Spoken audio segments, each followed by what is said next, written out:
ईदगाह जिसकी सारी तामीरात जो कोटा स्टोन्स में बिछा है वो सारा मैंने अपने एमएलए फंड से करवाया था इसलिए, और वो बच्चे वहीं पर पढ़ा करते थे। वो हुआ इसी तरीके से अगर आप शफीक मेमोरियल स्कूल के आगे देखें, वहाँ लोग टायरों पे चला करते थे, औरतें, छोटे छोटे बच्चे स्कूल से आते थे और वो भरा होता था बरसात। लाल कुआं हौस खाई से लेकर नयाबाज तक मैंने एक बैरल डलवाई थी 4 फुट की, आपको याद होगा? मुझे याद है। और एक दिन के लिए रोड बंद नहीं हुआ था। कुतुब रोड जहां आप पैदल नहीं चल सकते थे, ठेले वाले यूं लटक जाते थे उसमें। कुतुब रोड जो बना वो लेंटर डाल के बना, लेंटर डाल के। ख्वाजा बाक़ीउल्लाह की तमाम जो खस्ता हाल वो था वो मैं करा के गया, सब कुछ करा के गया। आज ट्रैफिक के लिए कौन बोल रहा है? इसी लाल कुएं पर मैंने एक एक्सीडेंट हुआ था, लेकिन उसका भी तरीका होना चाहिए। अगर आप चुने हुए नुमाइंदे हैं तो ट्रैफिक पुलिस को मानना पड़ेगा। वो माल उतारते हैं वहीं खड़े हो जाते हैं। किसी को हार्ट अटैक हो जाए, कोई किसी का बच्चा होने वाला हो, आप कैसे निकालोगे उसको वहाँ? देखिए, मैं बल्ली मारान के लोगों को जब तक मैं जिंदा हूँ जी, जो कुछ भी मैं कर सकता हूँ मैं हमेशा करूँगा। पुराने बैलेंस्ड हैं, आपको लगता है कि शोएब साहब इस तरफ आके अपने कैंडिडेट्स उतारेंगे? क्या देखिए, मैं इसमें मैं क्या कमेंट करूँ जी? कोई किसी को रोक सकता है जी जी, समझ रहे ना? अब MIM है, जहाँ वो नुकसान पहुंचा सकती है सेक्युलरिज्म को, वहां जाके चुनाव लड़ लेती। मैं अगर कहूँगा तो लोग ये कहेंगे कि ये अपने अबखारात बाहर कर रहे हैं, लेकिन लोग अपने दिल पे हाथ रख के इस सवाल को पूछें। आज बेहतर दौर है या उस वक्त बेहतर दौर था? स्टूडियो वाले डिबेट करते हैं, हम ग्राउंड पे सच ढूंढते हैं। This is India First reports.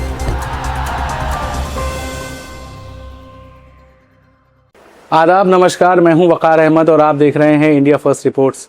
मेरी एक स्टोरी थी, इस जंगल में हम 2 शेर। एक शेर जिसको मैंने आपको ऑलरेडी बहुत दिखाया और उनका काम करने का तरीका दिखाया। उनका हमेशा एक इरादा रहा कि डंडा अपना होना चाहिए, झंडा कोई भी हो। लेकिन जंगल का जो दूसरा शेर है, मेरी तमन्ना थी कि उस शेर के साथ भी बात की जाए, जाना जाए कि वो शेर आखिर है कहाँ, किस तरह से अपनी जिंदगी को गुजार रहे हैं, और बल्ली मरान विधानसभा में जिसने 25 साल तकरीबन राज किया हो, आज वो बल्ली मरान के लिए क्या सोचते हैं। इसीलिए ये चेतना जागी कि क्यों ना उनसे बात की जाए, क्यों ना उनके ख्याल जाने जाएं कि जब देश में पूरा देश एक तरह से पलट चुका है। आप लोग तो ईमान बदल लेते हैं, लोगों ने पार्टियां बदली, कोई बीजेपी में गया, कोई आम आदमी पार्टी में गया अपने करियर को चमकाने के लिए। लेकिन उसी भीड़ में एक शख्स जिसने अभी तक कांग्रेस का हाथ छोड़ा ही नहीं, आइडियोलॉजी को बदला नहीं, थिंकिंग नहीं बदली, सोच नहीं बदली, पार्टी ही नहीं बदली, चाहे हारे या जीतें, चाहे सत्ता में रहें चाहे विपक्ष में रहें, पार्टी के साथ लॉयल्टी और अपनी आइडियोलॉजी को प्रायोरिटी देना उस शख्स से अगर कोई सीखे। मेरे साथ मौजूद हैं हारून यूसुफ साहब और मैं उनका बहुत स्वागत करता हूं और ये कहना चाहता हूं कि हुजूर आपका भी एहतराम करता चलूं, यहाँ से गुजरा था सोचा सलाम करता चलूं। सबसे पहले तो आपको मुबारकबाद दूंगा। Thank you. इंडिया पोस्ट जिस तरीके से आपने चलाया, थैंक यू, और जो उसके अंदर एक मयार है जी, उसको मयार को आपने नहीं गिरने दिया जी। और मैं समझता हूँ आज की ऑडियंस जो है वो इसी तरह की चैनल, अब एक तो गोदी मीडिया है जिसको कोई देखता नहीं है जी, और जो देखते हैं उनको ब्लड प्रेशर बढ़ जाता है, लेकिन लोग सच जानना चाहते हैं जी। इसीलिए आप देखिए कि आज तक जो है वो एक आज तक रेडियो चलाता है जिसको वो कहते हैं ये बातें हम मानी कह सकते थे, यहाँ कहे जी। तो इसी तरीके से जो अल्टरनेट मीडिया है जी, खास तौर से जो इलेक्ट्रॉनिक मीडिया है उसने एक बड़ा जगह घेर ली है और लोग अब उसी को सुनना चाहते हैं। बहुत सारे चैनल्स हैं जो प्राइवेट चैनल्स हैं और मैं समझता हूँ कि वहाँ से थोड़ी सच्चाई लोगों को पता चलती है, क्योंकि एक चैनल तो वो है जो आपके दिमाग को इतना ज्यादा डर भय वो भर देता है जी, तो लोग उससे बचना चाहते हैं जी। ऐसा नहीं है कि लोगों को सच्चाई नहीं पता कि जो वो बोल रहे हैं और जमीनी सच्चाई क्या है। तो मैं समझता हूँ कि मैं आपको इसके लिए खास तौर से मुबारकबाद दूंगा। थैंक यू सो मच कि जिस तरीके से आपने जो भी स्टोरीज चाहे दिल्ली में की हों, दिल्ली के बाहर की हों, जी, और वो मैं समझता हूँ कि एक बहुत अच्छा आप लोगों तक, आवाम तक सच्चाइयाँ पहुँचाते हैं। Thank you so much, thank you so much, बहुत बहुत शुक्रिया अरुण भाई। आप लोगों से भी, मैंने पॉलिटिशियन से भी बहुत कुछ सीखा है। आपकी अंदाज़े बयां, आपकी तहजीब, आपका स्टाइल, इन सब चीज़ों को भी अपने आप में एक पूरी एजुकेशन है जो मैंने ऑब्जर्व की बचपन से। और ये बहुत इंपॉर्टेंट है समझना कि आपसे, आपके वालिद के बारे में, आपके दरवाजे के बारे में, आपके दरवाजे में क्या कुंडी लगी है, ये जमीनी नेताओं की हमेशा से पहचान रही है। आज चीजें बदल रही हैं, स्टाइल बदल रहा है, बोलने का तरीका, देखने का तरीका, लेकिन हारून यूसुफ का एक स्टाइल हमेशा से रहा। हाथ मिलाने से पता लग जाता है कि सामने वाला वोट देगा कि नहीं। हारून भाई, मैं आपसे ये पूछना चाह रहा था, आपने देखा कि सबने रुख बदला, यहां तक कि आपके करीबी लोग जिन्होंने आपके साथ कांग्रेस को जिया है वो भी तब्दील हो गए। क्या वजह रही कि आप कभी कन्वर्ट नहीं हो पाए? देखिए, वजह यह है कि कुछ लोग बहुत कमजोर दिल के होते हैं और आइडियोलॉजी के साथ तो बताते हैं कि हम कांग्रेस आइडियोलॉजी के हैं, लेकिन जब उनको कहीं ज्यादा बेहतर पोस्चर्स मिलते हैं तो वो तमाम विचारधारा, सोच, किस तरीके से देश के अंदर कांग्रेस ने अंग्रेजों के खिलाफ लड़ाइयाँ लड़ी, वो सारा इतिहास भूल जाते हैं। और मैं कांग्रेस में इसलिए हूँ कि न सिर्फ कांग्रेस की विचारधारा, कांग्रेस का जो एक रिच हेरिटेज है, चाहे वो आप महात्मा गांधी, पंडित जवाहरलाल नेहरू, मौलाना अबुल कलाम आजाद, भीमराव अंबेडकर साहब, सुभाष चंद्र बोस, ऐसे वो हस्तियां आज ऐसा लगता है इमेजिनेशन में है, लेकिन वही लोग थे जो 12-12 साल जेलों में पड़े रहे और इस देश को आजाद कराने के लिए लड़े। तो मैं उस आइडियोलॉजी के साथ जुड़ा हूँ। आज हमारे नेता राहुल गांधी जिस तरीके से बातों को एक्सप्रेस कर रहे हैं वो लोगों के दिलों को छू रही हैं, लेकिन एक तबका है मीडिया का जो उसको मजाक में तब्दील कर रहा है। लेकिन वो ये नहीं जानते कि देश के लोग, जो विरासत है हमारी, जो आज हम हैं, उन्हीं की खानदानों में से हैं जिन्होंने देश के लिए फांसी के फंदे चूमे। तो मैं समझता हूँ कि उस इतिहास को भुलाने का एक प्रयास हो रहा है और इसीलिए राहुल जी जब भी कुछ बोलते हैं, राहुल जी ने आज तक जो बात कही हो, आप कोविड से ले लीजिए, इकोनॉमिक पॉलिसीज पे ले लीजिए, आज इस देश के नौजवानों का क्या हाल है, आज एजुकेशन का क्या हाल है, आज सरकारी स्कूल बंद हो रहे हैं पूरे देश में, 90,000 स्कूल बंद हो गए और आज जो है प्राइवेट उस पर किया जा रहा है। आपको याद होगा एक दौर आया, बहुत सारे इंजीनियरिंग कॉलेज खुल गए, आज वो इंजीनियरिंग किए हुए बच्चे 10 से 12 हजार की नौकरी के लिए ढूंढते फिरते हैं। तो कांग्रेस की हमेशा ये सोच रही कि हर तबका, चाहे वो गरीब हो, आदिवासी हो, किसान हो, नौजवान हो, इन सबके लिए सोचा जाए, क्योंकि ये मुल्क सबका है। आप ये कह के नहीं मुल्क चला सकते कि हम सिर्फ इस रंग वालों को ही हिंदुस्तान में रहने का, जीने का हक है। मुख्तलिफ तरह की सोच है, मुख्तलिफ तरह के विचार हैं। हर 50 किलोमीटर में भाषा बदल जाती है, जहाँ हर 50 किलोमीटर में जात बदल जाती है, धर्म बदल जाते हैं। उस पूरे हिंदुस्तान को एक गुलदस्ते की तरह साथ रखना, ये कांग्रेस ने साबित करके दिखाया है।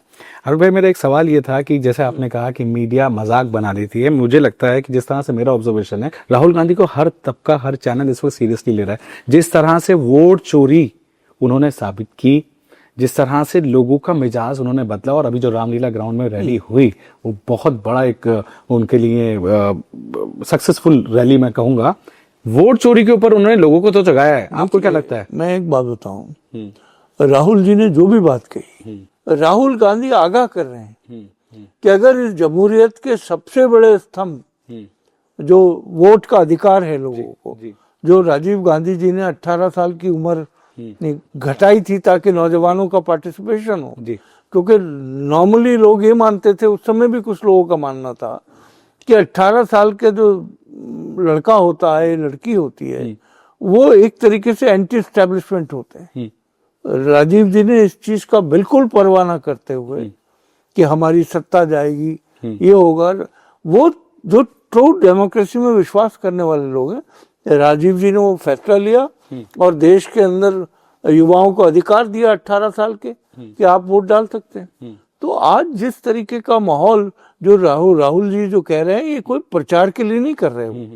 आप इमेजिन कीजिए, एक लेडी का नाम जो देश की नहीं है 22 जगह आ जाता है हरियाणा में। आप ट्रेन की ट्रेनें भर के हरियाणा से बिहार जा रही थी, ये तो सबने देखा है जी। ये फैक्ट है, इसको कोई डिनाई नहीं कर सकता। अगर प्रजातंत्र इस तरह चलने लगेगा तो फिर इस देश के अंदर केवल जिसके पास पैसा है, जिसके पास पूंजी है, वही देश का हुक्मरान बनेगा। और मैं समझता हूँ जिस देश में जहाँ 90% वो लोग हैं जो पुअर हैं या अबव पॉवर्टी लाइन है या लोअर मिडिल क्लास है, उनकी तो आवाज खत्म हो जाएगी। जैसे किसानों की आवाज खत्म हो गई। दिल्ली के अंदर जब ये किसान आंदोलन चल रहा था 3 काले कानून को लेके, जिसको आम आदमी पार्टी ने असेंबली में सबसे पहले पास किया था, कांग्रेस पार्टी और तमाम वो पार्टियां जो इसके देश के अंदर किसानों का बेहतर सोचते हैं, उन्होंने पूरी तरीके से उन किसानों को सपोर्ट किया। 700 750 किसानों की जान चली गई। क्यों उसको वापस लिया गया भाई? इसी तरीके से राहुल गांधी जी ने जब भट्टा परसोल में जो लैंड एक्विजिशन के खिलाफ जो एजिटेशन किया था, क्या किसी में हिम्मत करने की? मैं समझता हूं कि आज जरूरत इस बात की है कि लोगों को ये पता चले कि सच्चाई क्या है और झूठ क्या है। और मैं समझता हूं कि सोशल मीडिया की वजह से, चाहे वो इंस्टाग्राम हो, चाहे आपका और दूसरे प्लेटफॉर्म्स हो, ट्विटर हो, इन सब के माध्यम से लोगों को बहुत कुछ पता चल रहा है। और अगर आप देखें तो राहुल गांधी जी का सबसे ज्यादा, अगर आप सोशल मीडिया पे देखें तो सबसे ज्यादा लोग उनको फॉलो करते हैं, क्योंकि आप लोगों की भावनाओं को क्रश नहीं कर सकते, बहुत देर तक आप दबा के नहीं रख सकते। और आज जो हालत है, छोटे छोटे बिजनेसमैन, छोटे छोटे दुकानदार कहाँ गए? वो रोते हैं। आज सदर बाजार दिल्ली के अंदर जो सबसे बड़ी होलसेल मार्केट है, लोग दुकानें छोड़ छोड़ के जा रहे हैं क्योंकि वो किराया तक नहीं निकाल पाते वहां से। यही हाल, ये तो दिल्ली का बता रहा हूँ। आप करोल बाग चले जाए, आप किसी भी बड़ी मार्केट में चले जाए, हिंदुस्तान की किसी मार्केट में चले जाए, जिस तरीके की लोगों के आज माशी हालात हैं, वो सिर्फ अपने कपड़े साफ रख के बाहर निकलते हैं, लेकिन किस परेशानी से वो गुजर रहे हैं उसका अंदाजा नहीं है लोगों। अच्छा, देखने वाली बात है कि आरएसएस जिस इम्पैक्ट के साथ अपनी प्लानिंग्स, स्ट्रॉन्ग प्लानिंग्स को लेके इंडिया में फैलाती हैं, सिर्फ और सिर्फ राहुल गांधी हैं जो आरएसएस को पूरी तरह से कन्फ्रंट करते हैं और उनके खिलाफ खुलकर बोलते हैं। लोग अब समझने लगे हैं कि क्या उनकी सोच है। राहुल गांधी क्यों इतनी ताकत के साथ ये लड़ाई को लड़ रहे हैं? क्योंकि राहुल गांधी इस चीज में यकीन रखते हैं कि देश की डेमोक्रेसी जब तक नहीं रहेगी, किसी की आवाज सबकी खत्म हो जाएगी। और आज हो रहा है।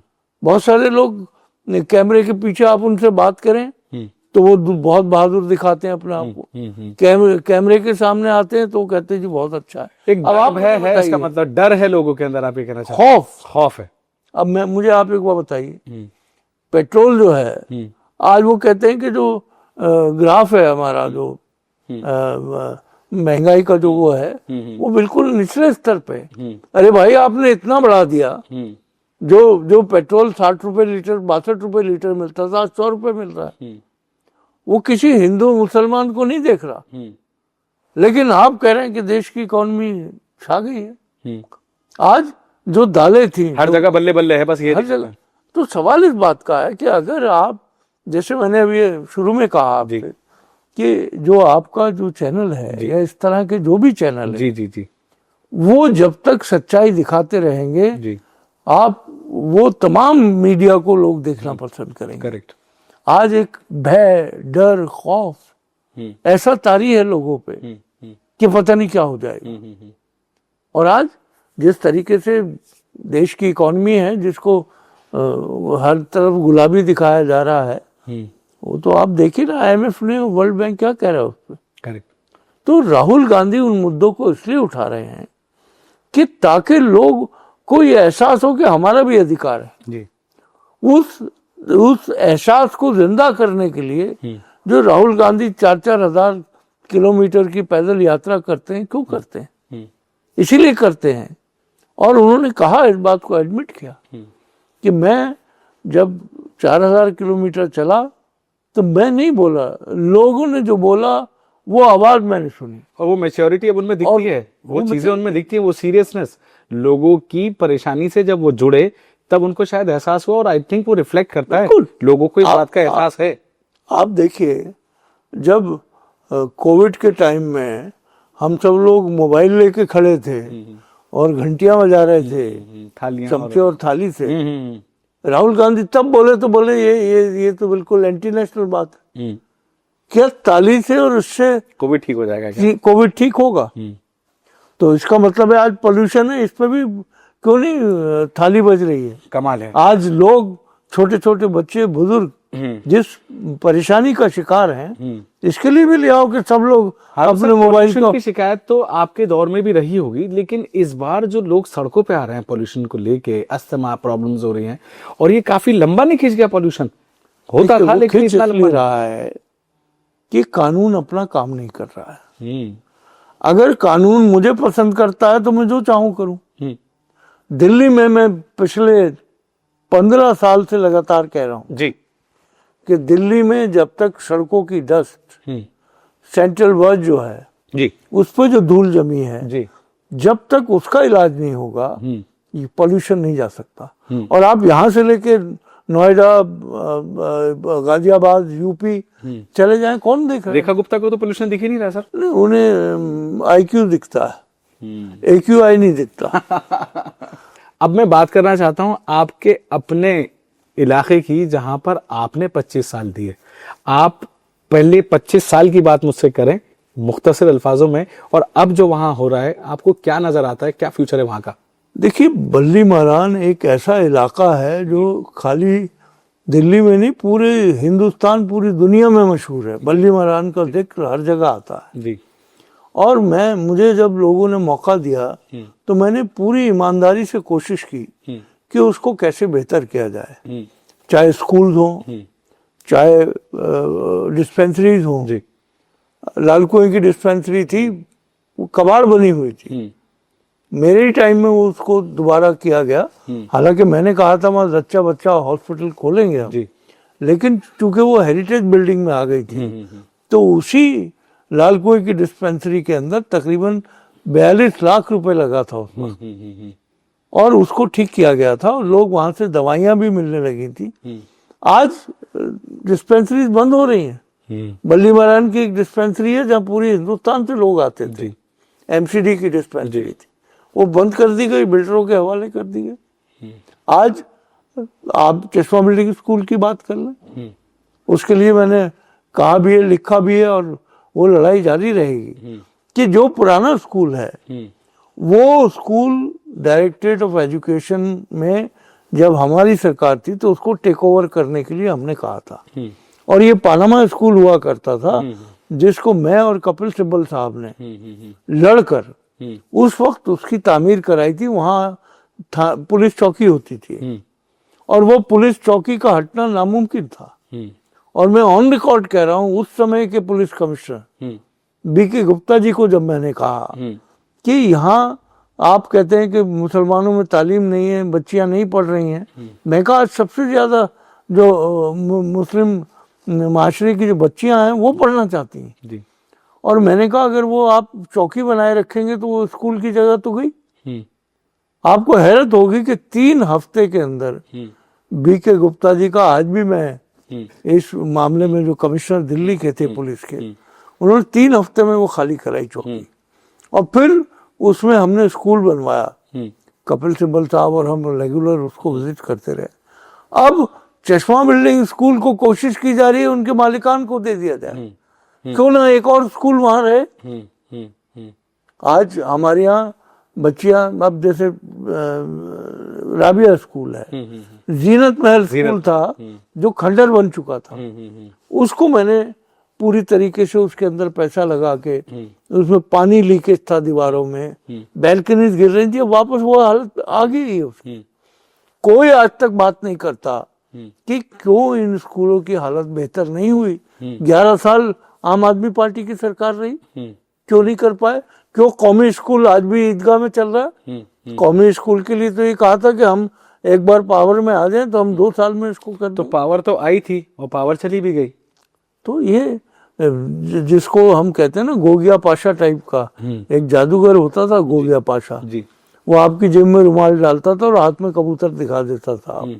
वो काम आम आदमी पार्टी ने किया है। आप मुझे बताइए, ईदगाह जिसकी सारी तामीरात जो कोटा स्टोन्स में बिछा है, वो सारा मैंने अपने एमएलए फंड से करवाया था, इसलिए कि स्कूल के बच्चे और वहाँ इज्तिमा होता है, लाखों लोग आते हैं, वो धूल उड़ा करती थी वहाँ।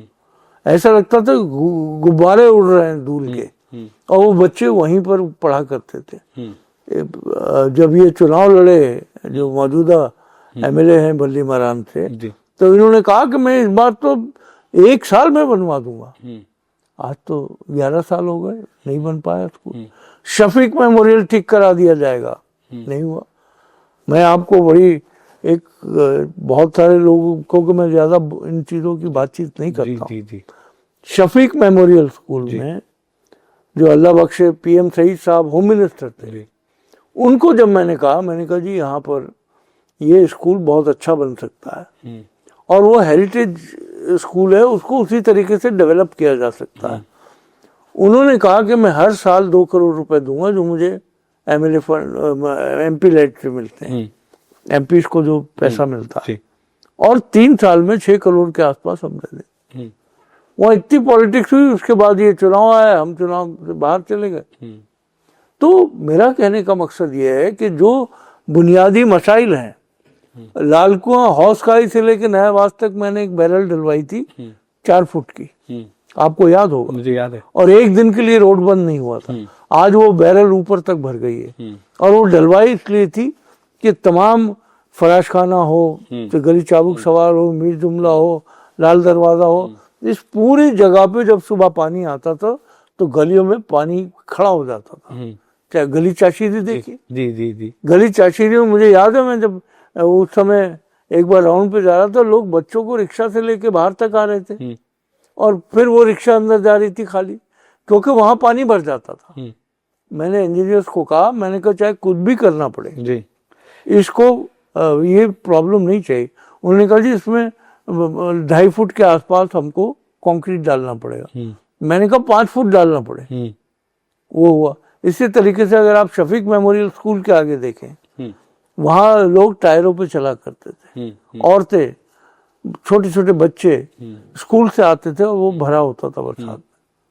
वो परमानेंट प्रॉब्लम हल 3 पार्ट्स में अगर बल्ली मरान विधानसभा को डिवाइड कर दिया जाए, एक बल्ली मरान, दूसरा फराश खाना वाला और नबी करीम, और उसके बाद कसापुरा, क्या फर्क नजर आता है आपको 15 साल में? क्या क्या हुआ है, अच्छा है, बुरा है, क्या हुआ है? मैं अगर कहूँगा तो लोग ये कहेंगे कि ये अपने अबखारात बाहर कर रहे हैं, लेकिन लोग अपने दिल पे हाथ रख के इस सवाल को पूछें, आज बेहतर दौर है या उस वक्त बेहतर दौर था? हर 5 साल के बाद मैंने लाल कुएं की, बल्ली मरान की, कुरैश नगर की, ईदगाह रोड की तमाम सड़कें बनवाया करता था, क्योंकि वहाँ इतना ट्रैफिक होता था कि वो सड़कें टूट जाती थी। कुतुब रोड, जहां आप पैदल नहीं चल सकते थे, ठेले वाले यूं लटक जाते थे उसमें, शीला जी से स्पेशल फंड सैंक्शन करा के कुतुब रोड जो बना वो लेंटर डाल के बना, लेंटर डाल के पूरा कुतुब रोड नई दिल्ली स्टेशन से लेके ये जो पुल है वहां तक। और आज लोग उसको, रिक्शा वाले चलते नहीं थे। मुझे आज भी याद है, जो एसएचओ नबी करीम थे, एक बार उन्होंने कहा सर आपने जिंदगी में इतनी दुआएं ले ली, बोले आज यहाँ के जो लड़के और दूसरे चीजों में एंटी सोशल काम में थे, वो आज यहाँ पर ई रिक्शा चला लेते हैं, ठेले वालों को प्रॉब्लम नहीं है। तो मेरे कहने का मकसद ये जी, तो सोच की बात है ना। आप ख्वाजा बाकिबुल्ला की तमाम जो खस्ता हाल वो था, वो मैं करा के गया, सब कुछ करा के गया। अब फिर दीवार गिर गई थी, क्योंकि सवाल इस बात का है, जब आप लोगों के बारे में सोचोगे, आज आप बस्ती दुल्हान चले जाएं, आज नबी करीम चले जाए उन गलियों में मैं गया। और अगर थोड़ी सी बारिश हो जाए तो छोटे छोटे बच्चे भारी बस्ता लेकर दीवार पकड़ पकड़ के उन गलियों में चलते हैं, क्योंकि गली 2 फुट की है और वहां चलना नामुमकिन है। तो मैं समझता हूं कि लोग महसूस कर रहे हैं इस चीज। आज ट्रैफिक के लिए कौन बोल रहा है? इसी लाल कुएं पर मैंने एक एक्सीडेंट हुआ था, उसके बाद परमानेंटली बड़े जो ट्रक टेम्पो आते थे, तो अभी वही हाल है। अब उन्होंने वो दूसरा ले लिया, वो डिब्बा आता है, क्या कहलाता वो, विक्रम। कौन था? विक्रम। वो निकाल रहा है वो। लेकिन उसका भी तरीका होना चाहिए। अगर आप चुने हुए नुमाइंदे हैं तो ट्रैफिक पुलिस को मानना पड़ेगा। वो माल उतारते हैं, वहीं खड़े हो जाते हैं। पेशेंट आप जा नहीं सकता हॉस्पिटल। आपका कहने का मतलब ये है कि प्रोसेस अगर बन जाए और अगर रहनुमा प्रोसेस बना दे तो चीजें हैंडल हो सकती हैं, सब चीजें बैलेंस में चल सकती है। हमने उस समय जो है तो ये ट्रकों को बैन करना और बड़े टेम्पोओं को बैन करना, उसमें तमाम एमएलए जो थे, बीजेपी के भी थे, कांग्रेस के भी थे, हम सब ने उनको ये तैयार किया कि आप खाली ट्रेडर्स का मत सोचो, हम चाहते हैं इसका एक टाइम फिक्स हो, इस टाइम में लोडिंग अनलोडिंग होगी और उसके अलावा लोग को जीने दीजिए। आज पुराने शहर में क्या हाल है, आप घर में मेहमान नहीं बुला सकते। आज सुबह ही मेरी एक स्टोरी मैंने की है कि अगर आपको हार्ट अटैक हो जाए किसी को तो वो जीबी रोड पार नहीं कर सकता। एलएनजीपी कुछ ही कदम की दूरी पे है, कुछ ही मिनट्स की, लेकिन घंटों लग जाते हैं। आदमी सैकड़ों इंसिडेंट हुए, किसी को हार्ट अटैक हो जाए, कोई किसी का बच्चा होने वाला हो, आप कैसे निकालोगे उसको वहां से? कोई तरीका नहीं है।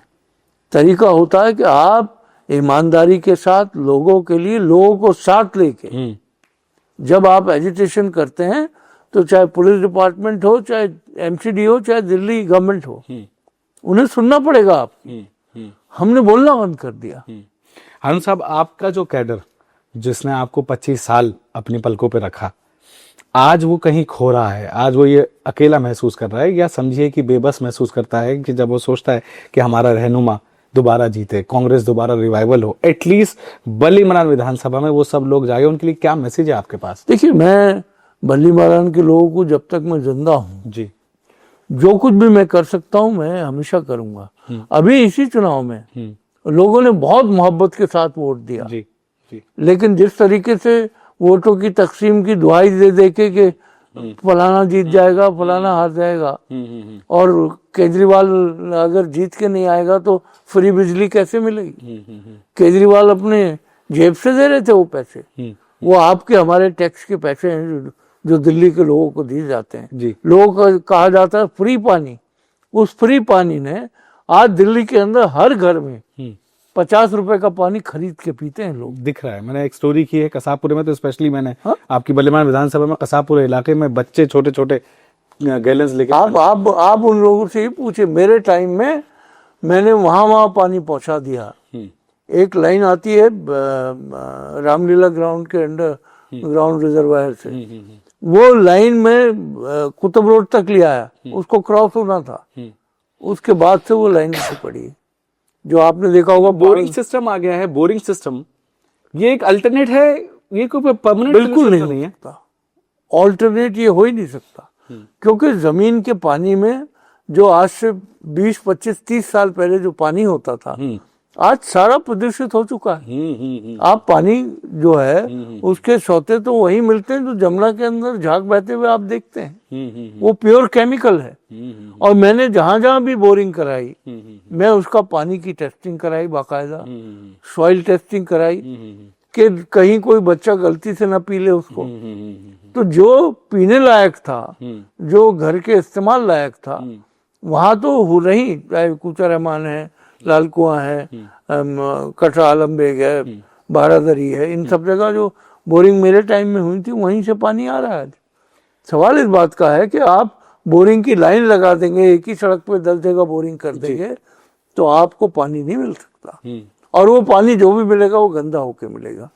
मैं बहुत इंपॉर्टेंट बात है, ये समझने वाली बात है, क्योंकि बोरिंग पे 50% से ज्यादा बली मरान विधानसभा अभी डिपेंडेंट है। कई जगह आप उस पानी को टेस्ट करा ले। मैं तो अब लोगों को भी समझना चाहिए क्योंकि मैंने आपसे जैसा कहा, मैं वहां से लगातार चुनाव में हार गया, मुझे कोई परवाह नहीं, क्योंकि मैं उस कांग्रेस पार्टी की नुमाइंदगी करता हूं जिसने इस देश के अंदर, इस दिल्ली के अंदर 15 साल शीला दीक्षित रही। आज कोई नाम नहीं लेता। 80 लाख लोग इस मेट्रो से सफर करते हैं। अगर कांग्रेस की मेट्रो नहीं लाती यहाँ पर तो कहाँ से होता? राइट। दिल्ली के अंदर हम एयर कंडीशन बसेस लाए, नॉन एयर कंडीशन बसेस लाए, जो पहली बार दिल्ली में आई और उसके बाद पूरे हिंदुस्तान में रेप्लिकेट हुई। आज उन बसों का क्या हाल हो गया? वो सारी की सारी खत्म। बहुत सारी सुविधाएं तो ऐसी हैं जो नाम बदलकर आज भी, पहले आम आदमी पार्टी ने कैरी फॉरवर्ड की और उसके बाद अब बीजेपी कैरी फॉरवर्ड कर रही है। देखिए, आम आदमी पार्टी और बीजेपी में कोई ज्यादा अंतर नहीं है। वो भ्रष्टाचार का नाम लेके आए थे कि देश को पाक साफ कर देंगे, और वो उसमें पूरी आरएसएस की बैकिंग उनको थी। तो आप ये नहीं कह सकते कि वो कोई मुख्तलिफ थे जी। ये एक ही पेड़ के मुख्तलिफ फल हैं। करेक्ट। तो अगर फली पेड़ी ठीक नहीं है तो फल कैसे होंगे, आप सोच सकते हैं। बिल्कुल। हारून भाई, मेरा आखिरी आपसे एक बात है जो अभी ट्रेंड में चल रही है बलीमरान विधानसभा में। मटिया महल और बलीमरान में एक राइवरी सी पैदा हुई, क्योंकि आप वहां पर अब क्योंकि नुमाइंदगी नहीं कर रहे हैं तो आप दूर से चीजें देखते हैं। वो कहते हैं मटिया महल वाले कि जिस तरह से हमारे यहाँ निचले स्तर पर चुनाव लड़ा गया और हमने अपनी सीट निकाली, अब हम बलीमरान की तरफ रुख करेंगे। शोएब इकबाल साहब की बात कर रहा हूँ। उसमें आपकी जो पुराने बैलेंस्ड हैं, आपको लगता है कि शोएब साहब इस तरफ आके अपने कैंडिडेट्स उतारेंगे? क्या देखिए, मैं इसमें मैं क्या कमेंट करूं जी। कोई किसी को रोक सकता है जी जी, समझ रहे ना। अब MIM है, जहां वो नुकसान पहुंचा सकती है सेक्युलरिज्म को, वहां जाके चुनाव लड़ लेती है। अब अगर ये भी जहाँ चाहे, कौन रोक रहा है भाई, लड़े, चुनाव लड़ना चाहिए, क्योंकि मेरे उनसे ताल्लुकात हैं और वो बात सही है। लेकिन ये कहना कि वो जंगल के 2 शेर थे साहब, ये तो सच है। देखिए, अब ये तो आप तो कह सकते हैं इसको, लेकिन मैंने कभी अपने आप को ना तो शेर समझा ना हाथी समझा। मैंने हमेशा ये समझा कि लोगों की खिदमत ईमानदारी के साथ की जाए जी। और आज 30 साल बाद मैं इस दावे के साथ इस बात को कहता हूँ कि मैं सफेद कपड़े पहनकर आया था, आज भी एक धब्बा इन सफेद कपड़ों पर नहीं है। बहुत बड़ी बात। यही मेरी सबसे बड़ी, मैं समझता हूँ, अल्लाह ताला की मेहरबानी मेरे पे रही जी। अल्लाह ताला का करम मुझ पे रहा जी। और मैंने हमेशा कोशिश की कि बलीमरान के लोगों की जो बेहतर से बेहतर खिदमत की जाए जी, वो मैंने की। बहुत बहुत शुक्रिया वक्त देने के लिए, थैंक यू सो मच। और मैं उम्मीद करता हूं कि आप वक्तन फर्दन हमें वक्त देंगे ताकि आपके साथ जो आपका तजर्बा है उससे मैं कुछ और सीख सकूं और इलाके में आपके तो आपको गुड विशेस और मेरी नेक ख्वाहिशात हैं। थैंक यू कि जिस तरीके से आपने इस चैनल को उठाया है जी, अल्लाह ताला बहुत कामयाबी देगा। Thank you so much, thank you. तो ये थी मेरी एक छोटी सी पेशकश। हारून यूसुफ साहब, आप जानते हैं इनका अंदाज़े बयां अलग है, इनका कहने का तरीका अलग है, नज़रिया अलग है, सोच अलग है, और आज भी इनके अंदर वही हम्बलनेस है। मैं यहाँ पर आया, बेवक्त आया, बिना वक्त ही आया, वक्त दिया मुझे खुशी है इस बात की। और जो लोग हारून यूसुफ साहब की इमेज को या उनकी तस्वीर को दिमाग में धुंधलापन है, तो मैंने आपके सामने उनके सारे काम, वैसे तो बहुत मुख्तसर बात है, लेकिन जो काम उन्होंने बुनियादी ज़रूरतों की आपकी किए वो आपके सामने खुद हारून यूसुफ साहब ने रखे। मैं उम्मीद करता हूं कि ये इंटरव्यू आपको पसंद आया होगा और मैं कोशिश ये करता हूं कि हर एक इंसान से मैं बात कर सकूं। बस ज़रूरत है कि वो मुझे वक्त दे, और वक्त वही मुझे देगा जिसके दिल में चोर नहीं होगा। कैमरामैन मोहम्मद इकबाल के साथ मैं Waqar Ahmed, India First Reports, Delhi. Studio वाले डिबेट करते हैं, हम ग्राउंड पे सच ढूंढते हैं। This is India First reports.